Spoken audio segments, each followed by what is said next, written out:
शिशुपाल भी बैठा था। और शिशुपाल कौन है? शिशुपाल का जब जन्म हुआ था तो उसके सहस्र भुजाएं थी, सहस्र भुजाएं थी। और उसको यह वरदान था कि जिसके हाथों में जाकर इसकी यह सहस्र भुजाएं मिट जाएं, उसी के हाथों इसका वध होगा। अब देखिए सब लोग आए शिशुपाल को गोद लें, उसकी भुजाएं नहीं गायब हुई। भगवान कृष्ण आए, जैसे ही शिशुपाल को गोद लिया शिशुपाल की भुजाएं गायब हो गईं। अब देखिए शिशुपाल की माता रोने लगी, मेरे पुत्र का वध मेरे ही कन्हैया के हाथों होगा, मेरे कृष्ण के हाथों होगा, रोने लगी। तो भगवान श्री कृष्ण ने उस समय शिशुपाल की माता को यह वचन दे दिया कि हम आपके पुत्र के 100 अपराध क्षमा करेंगे, किंतु 100 से ऊपर एक अपराध हुआ तो तुरंत आपके पुत्र को मृत्युदंड मिलेगा। अब देखिए शिशुपाल बीच सभा में भगवान श्री कृष्ण को गालियां दे रहा, गाली दिए जा रहा। भगवान श्री कृष्ण ने कहा बस शिशुपाल बस, सकेत किया। 98 99 जैसे ही 99 हुई अपशब्द गालियां हुई, भगवान ने पुनः सकेत किया शिशुपाल को कि शिशुपाल बस। शिशुपाल नहीं रुका, गालियां दिए जा रहा। और जैसे ही 100 पूर्ण भया, भगवान के उंगली से सुदर्शन निकला और शिशुपाल का सिर धड़ से अलग हो गया। अब देखिए उस समय जब भगवान श्री कृष्ण के उंगली से सुदर्शन चक्र निकला, उसका इतना वेग था कि उसके वेग से भगवान की उस समय कुछ उंगली कट गई, उसमें कुछ घाव हो गया। और उसी सभा में द्रौपदी भी खड़ी थी। जब उनके उंगली में घाव हो गया तो द्रौपदी ने देखा, और देखकर तुरंत क्या किया, अपनी साड़ी को फाड़ा और साड़ी के फाड़ से उनकी उंगली को बांध दिया, भगवान श्री कृष्ण के जख्म को भर दिया।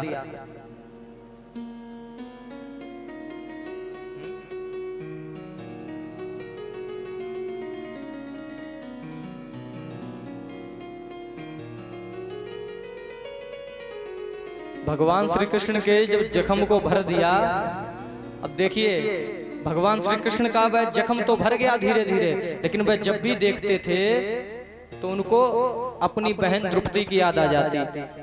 उसने मुझ पर यह उपकार किया है, जख्म तो भर गया लेकिन उसका जो दाग है वह अभी भी उंगली पर पड़ा है। तो जब जब उंगली को निहारते हैं तो याद आ जाती है कि मेरे ऊपर मेरी बहन का उपकार है। अब देखिए उसी समय क्या हुआ, पांडव जब अपनी पत्नी द्रौपदी को चौसर के खेल में हार गए, अब दुशासन है, दुशासन हरण कर रहा है, चीरहरण साड़ी को खींच रहा है। तो देखिए उसी उपकार की कथा है। द्रौपदी है मन ही मन पहले तो सोच रही कि मैं अपने आप को बचा लूंगी बचा लूंगी, लेकिन दुशासन जब खींचे जा रहा तो सोच रही कि अब तो मैं बचने से भी बचने वाली नहीं हूं। तो मन में एक ही भाव सोचा,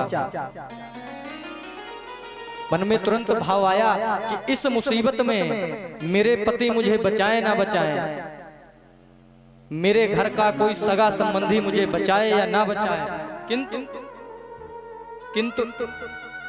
एक ऐसा व्यक्ति है जो मेरी इस मुसीबत में तुरंत आकर मुझे बचाएगा। कौन? भगवान श्री कृष्ण को याद किया और याद करके दुशासन से देखिए क्या कह रहे हैं, अरे खींच दुशासन जोर लगाई के, कह रही हैं दुशासन जितना जोर है तुझमें तू खींच ले, देखते हैं तुझमें कितना जोर है। अरे खींच दुशासन जोर लगाई के, टेर हमार जो सुन पई है। तो शासन तुझमें जितना जोर है आज तो अपना जोर लगा ले, और तुझसे ना हो सके तो अपने उस अंधे बाप को भी बुला ले, उससे भी कह दे खींच ले। कह रही हैं बाविसवास विपत्ति पड़े पर मुझको कोई भूल जाए, मेरे पति माता कोई भी सगा संबंधी भूल जाए, किंतु मोहन ना हम के विसरई हैं। विपत्ति में मुझे मेरे पति भूल जाएं, अर्जुन ना आए, पांचों पांडवों में से कोई ना आए, किंतु भगवान श्री कृष्ण मुझे नहीं भूल सकते हैं, मेरा भाई कृष्ण मुझे नहीं भूल सकता है। मुझ पर विपत्ति पड़ी तुरंत आएगा। अब देखिए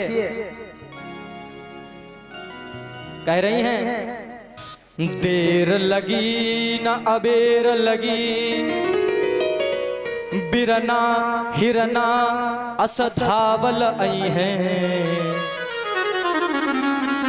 और कह रहे हैं, भौजी के गोद में हुई है तबो, मुरटेर सुनी थिर ना रह पइए। अगर रुक्मिणी भाभी जी के गोद में सो भी रहे होंगे तब भी मेरी टेर को सुनते ही वह वहां स्थिर नहीं रह पाएंगे, तुरंत दौड़े चले आएंगे। और देखो द्रौपदी आंख बंद किए कह रही हैं, भगवान कृष्ण को याद कर रही हैं, कह रही, अरे गाढ़े में जो बिसरई बहरी, गाढ़े यानी विपत्ति, कह रही, हे कृष्ण मोहन, अगर आज तुम हमको इस विपत्ति में भूल गए तो मैं तुमसे सारे नाते संबंध खत्म कर दूंगी। कह रही, अरे गाढ़े में जो बिसरई बहरी, तब जा तो से हम बोलब नहीं। आपसे बोलूंगी नहीं, मैं सारे नाते खत्म कर दूंगी, चाहे तुम मुझे कितना भी बुलाओ। अरे तू बहिना बहिना कहले, पर नाता कबू हम जोड़ब नहीं। कितना भी तुम हमको पुकारो, कितना भी हमसे बहन कहो, कुछ भी कहो, किंतु अगर आज आप हमें इस विपत्ति में भूल गए तो आपसे सारे नाते खत्म कर दूंगी। और देखिए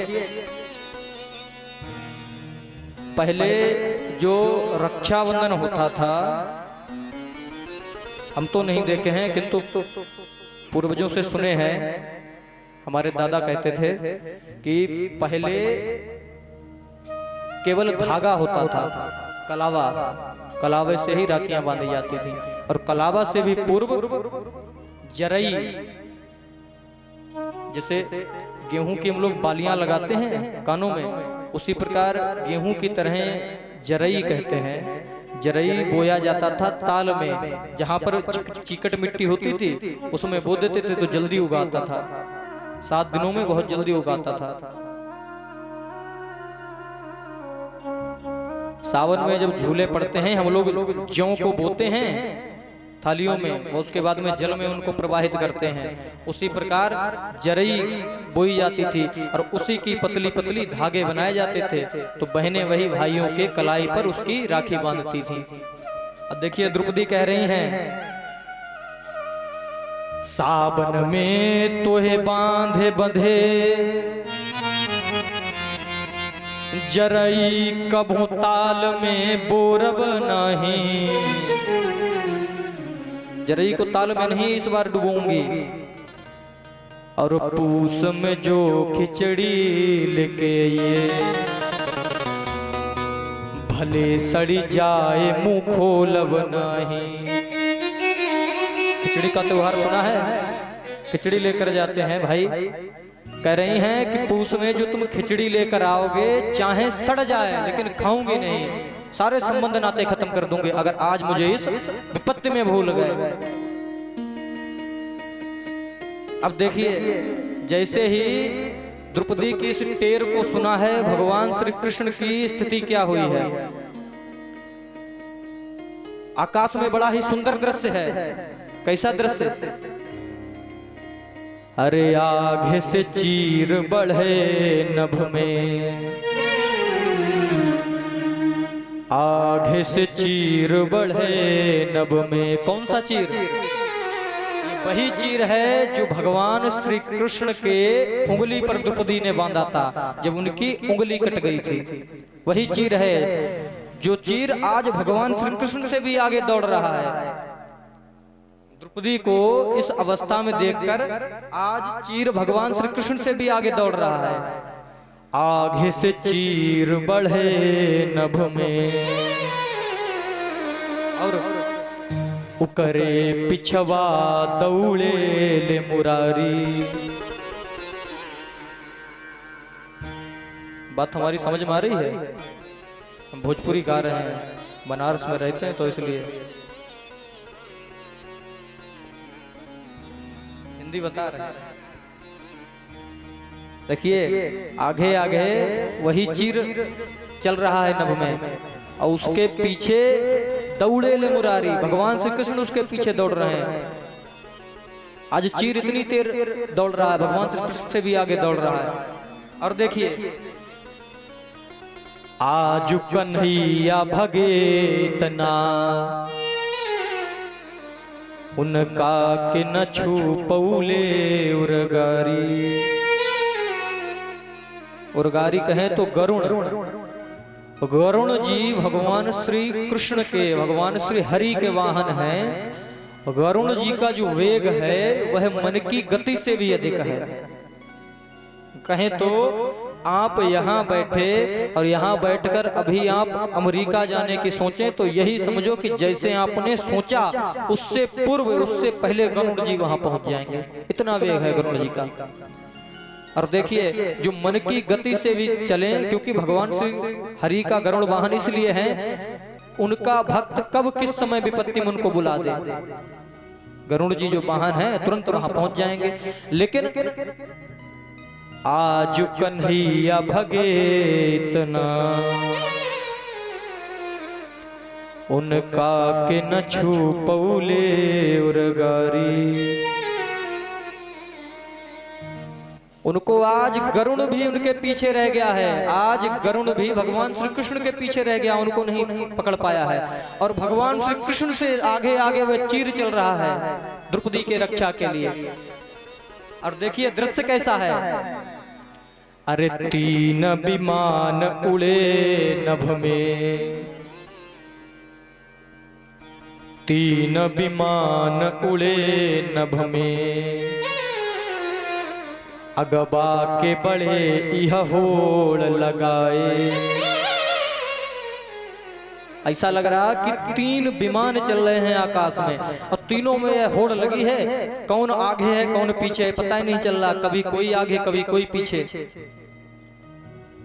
और देखिए भगवान श्री कृष्ण जैसे ही सभा में पहुंचे, आई सभा में आकाश से मोहन, बढ़ावन लागे छोर से साड़ी। भगवान श्री कृष्ण सभा में पहुंचे और पहुंचकर वही चीर है द्रौपदी के साड़ी में सम्मिलित हो गया। साड़ी बढ़े जा रही बढ़ी जा रही। अब देखिए दुर्योधन दुशासन जब खींच रहा खींचते खींचते थक गया, दुर्योधन को क्रोध आ गया, क्या कर रहा, जोर लगा दे, खींच और तेज खींच। अरे साड़ी न घटे तो बोला दुर्योधन, अरे खींच दुशासन जोर लगा दे, सारा जोर लगा दे, इतनी ही तेरी भुजाओं में बल है, लगा दे आज सारा जोर, खींच साड़ी को। अब देखो दुर्योधन की इस बात को सुनकर द्रौपदी को हंसी आ गई। देखा कि उनके भाई श्री कृष्ण आ गए हैं, अब तो उन पर किसी भी प्रकार का संकट नहीं आ सकता है। तो देखिए तुरंत क्या किया, अरे ई सुन के द्रौपदी हंसी दीन ही, द्रौपदी हंसकर बोली, अतुहु अव जोर लगा सहजादे। कहने लगी अब कुछ नहीं कर सकता है तू दुर्योधन, दुशासन से क्या कह रहा, तुझ में जोर है तू भी जोर अपना लगा ले, जितना जोर है लगा ले। अब कौन है, अब मेरा भाई मेरा मोहन आ चुका है, अब मुझे किसी प्रकार की चिंता नहीं, किसी प्रकार का भय नहीं है। और कह रही हैं कि अगर बात इसी पर आ गई है तो सुन, बात दयादि के आई गई तब, और बात पे बात हमें भी कहे दे। मैं भी एक बात कह रही हूं, अगर तू अपनी बात कह रहा है कि आज सारा जोर लगा ले, खींच साड़ी को, देखते हैं कौन इसको बचाता है, तो मैं भी एक बात कह रही हूं, सुन। अरे चीर घटे ना तो से दुशासन, तुझसे चीर ना घटेगा तो क्या कर, अरे अपने अंधरा बपवा को बुला ले। तुझसे नहीं हो रहा तो अपने उस अंधे बाप को भी बुला ले। दुशासन, आज तू चीर नहीं खींच पाएगा, चीर नहीं घटा पाएगा। ऐसी देखिए महिमा हो गई चीर की। अब देखिए भगवान श्री कृष्ण द्रौपदी से कह रहे हैं, भगवान श्री कृष्ण द्रौपदी को दिखाई दे रहे हैं, द्रौपदी से कह रहे हैं, बहन आके कन्हैया कहे वही ना, काहे बोलत नाही कोहाइल वाणी। कोहाइल वाणी कहे तो क्यों रूठ गई है हमसे, क्यों मुख फुलाए हो। भगवान कह रहे हैं क्या मुझको कोई देर लगी है, क्या मुझसे कोई गलती हो गई, क्या मैं देर से आया हूं बहन, क्यों मुझसे रूठ गई है। और देख तेरी जैसे ही मैंने टेर सुनी, देख मैं कैसे चला आया। अरे राह में ना हम पानियों पियने, अतनी देख हमें हम घमाइल वाणी। राह में मैंने पानी भी नहीं पिया, एक बूंद पानी भी नहीं पिया। इतनी धूप है, देख कैसा मैं घमा गया हूँ, धूप से पसीने में तार तार हो रहा हूँ बहना। अब कह रहे हैं वाहन बा अब ही मोरे पाछे, गरुड़ तो मेरा वाहन मेरे पीछे ही है। अब मो पैदल ही धावल आवत वानी, मेरा वाहन गरुड़ पीछे रह गए, आज मैं तेरी टेर सुन के पैदल ही भाग के आया हूं। और तू चिंता क्यों कर रही है। अरे द्वारिकाधीश कीते वही ना, लो गरीब काहे कोहाइल वानी। तू द्वारिकाधीश की बहन है, रूठ क्यों रही है। तेरी एक टेर पर मैं अपना सर्वस्व न्यौछावर कर दूं। देखिए अंतिम पंक्तियों में क्या कहते हैं। अरे कह रहे हैं कि साड़ी खींच रहा है दुशासन, खींचने दे।